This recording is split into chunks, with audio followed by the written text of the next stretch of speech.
Your number one move should be protect your border, not Ukraine. If you're saying let's worry about Ukraine, maybe it's number 9 on the list. It ain't number 1 above the border. That is the most ludicrous argument I would ever make. Well, let me ask you this. We have to take care of America first. Let me ask you this. Then we take care of everybody else. Why should America be supporting Israel then? That's thousands of miles away.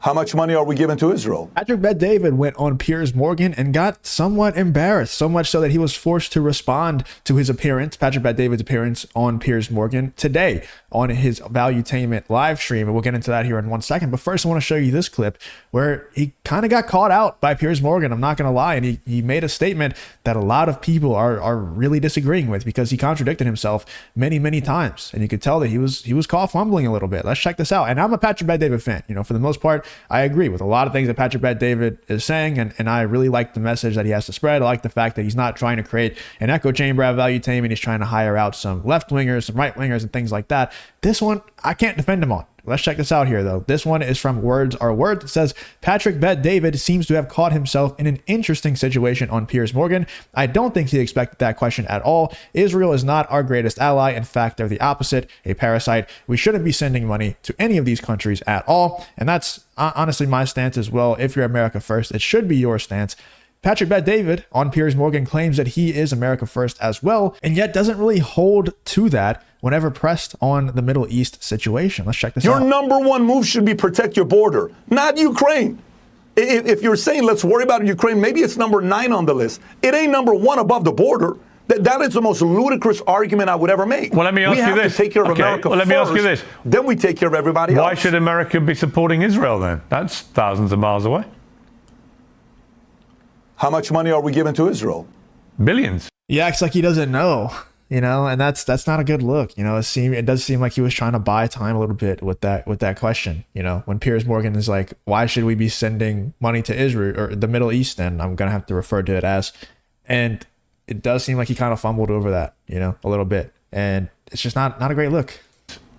How much money are we giving Israel? I'm curious. Go ahead. I'm curious. Go ahead. Are we sending troops over there? Are we sending missiles over there? No, but how much money are we giving to Israel? I know the dome we've given it since 1945. America has $10 billion we've given to them. $3 billion is towards the dome. Yeah. How much money are we giving them? Billions of dollars. The principle still stands, though, right? If you're America first, you're America first. But it seems like, and it's just a recurring theme across the Daily Wire, the Candace Owens and Ben Shapiro situation, across every single person who is on, you know, in conservative ink, as they like to call it. It seems like they all love to be America first, except for when it comes to the Middle East. And then all of a sudden, you know, they're that country in the Middle East first and America second. When it comes to Ukraine, cut off the supply to Ukraine, which I agree with. We should cut off the supply to Ukraine, and we should be America first. But when it comes to the Middle East, it's like, oh, no, that's fine. How much are we even sending over there? It's probably just like, you know, a few million or a few billion. Nothing crazy. Yeah, keep sending money over there. No worries, you know. Not comparable to what we've given to Ukraine in 12 months. 24 months? No way. Not even close. Isn't the principle the same? You're doing it to help them defend themselves. No, it's not. The part with Israel is slightly different because it's both. He has him fumbling so much that he's making up words, man. And I know that I don't think English is his first language, Patrick Bet-David's. So I'm not going to like make fun of him too much because he just messed up a word on live television. It's not that big of a deal. But it does make it seem like the guy wasn't prepared for this because there's no right answer. If you're America first, you're America first. But these people are America first until it comes to the Middle East. And then they're not America first anymore. And it just makes you look like a hypocrite. Like, just be America first and people will love the shit out of you, man. Like, we need just one person who has a big platform to just truly be America first and stop selling out to these foreign countries. I don't understand why they do it.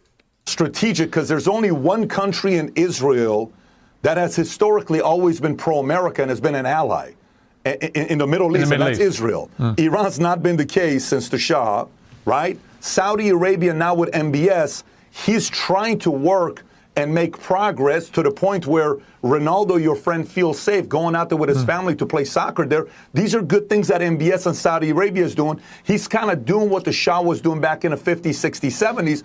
I like what he's doing with Saudi Arabia. But Israel, to us, a part of it is also loyalty due to our faith, where we need that country, especially what America was founded on, Judeo-Christian. That's a little bit deeper than that. But with Ukraine, The guy's an opportunistic guy. Respect to him that's coming up to America, making everybody feel guilty and raising money. I salute him for being a great beggar. Yeah, I got to disagree and think that the other country over in the Middle East is doing the same exact thing. One little off-topic note that I want to say is I don't understand why these foreign people are so interested and invested in American politics. Like, what does any of these wars or anything to do with, if you're America First, not have to do with British politics and Piers Morgan? I don't understand it, but it's just for some reason everybody is so obsessed with American politics who are foreigners. But anyway, because that Patrick Bet-David appearance on Piers Morgan got so much backlash, they were forced to go on Valuetainment this morning and try to save face and address the Piers Morgan backlash. They didn't even end up addressing that one clip, though. They only played the clips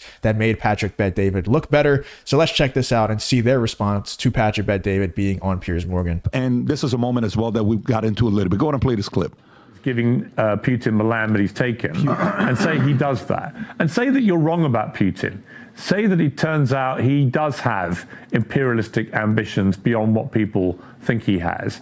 And that emboldened by America's retreat, not just there, but also Afghanistan and so on, he's watched how America's conducted itself on the foreign stage. Say he then does attack somewhere like Poland, which is a NATO country. What then? Your face is hilarious. Piers, you are smarter than this. You've been around, you've interviewed a lot of people. You know this world better than I do. You've talked to Trump many, many times.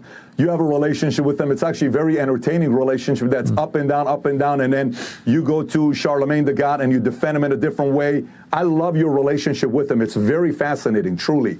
But Piers, you know Putin's not going to do shit to Poland if Trump's the president, because when an alpha and an alpha get in a room and they negotiate, there's a fair level of respect and admiration for each other. We can look at case study. The great thing about what I love the 2024 elections for is the following. Here's why I love the case study of what we have today. I think it's going to be used for decades, if not centuries to come. And here's what the case study is.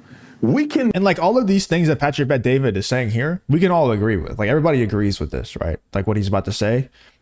It just like that other clip, you could tell they felt like they had to go on this morning, and they probably would have talked about the Piers Morgan thing anyway.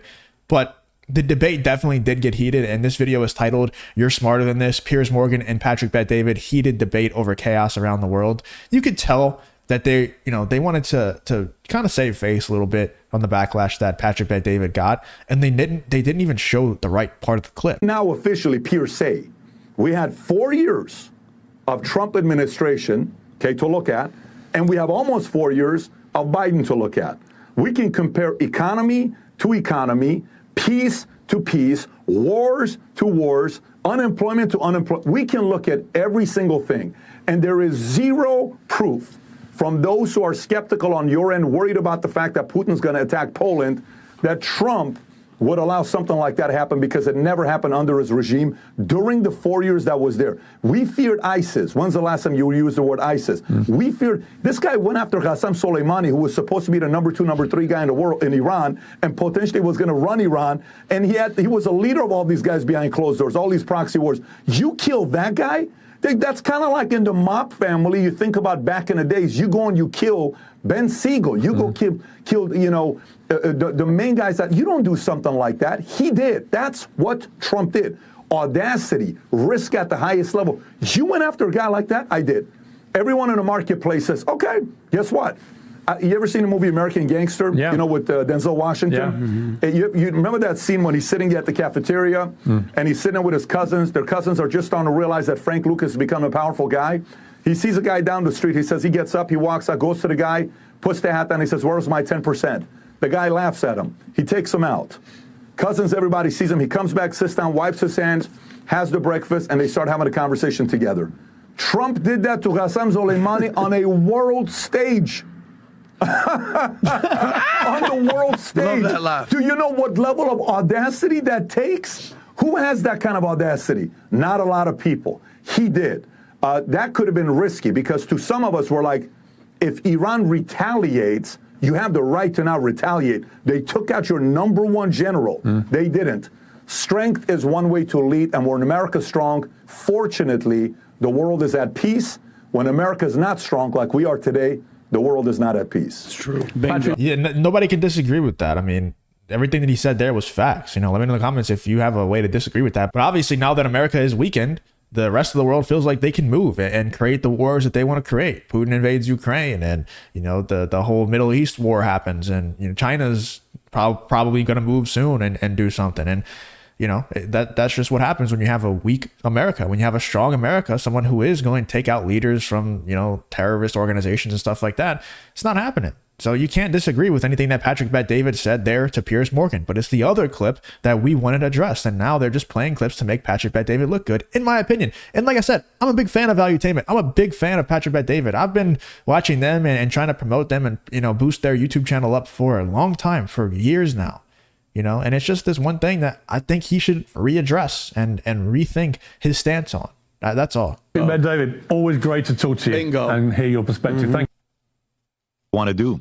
So if you got a guy like that in the house, do you think that would be happening today if Trump was president? You think this is what's happening today? Are you crazy? No, you brought up movies, and I think movies mimic reality so well.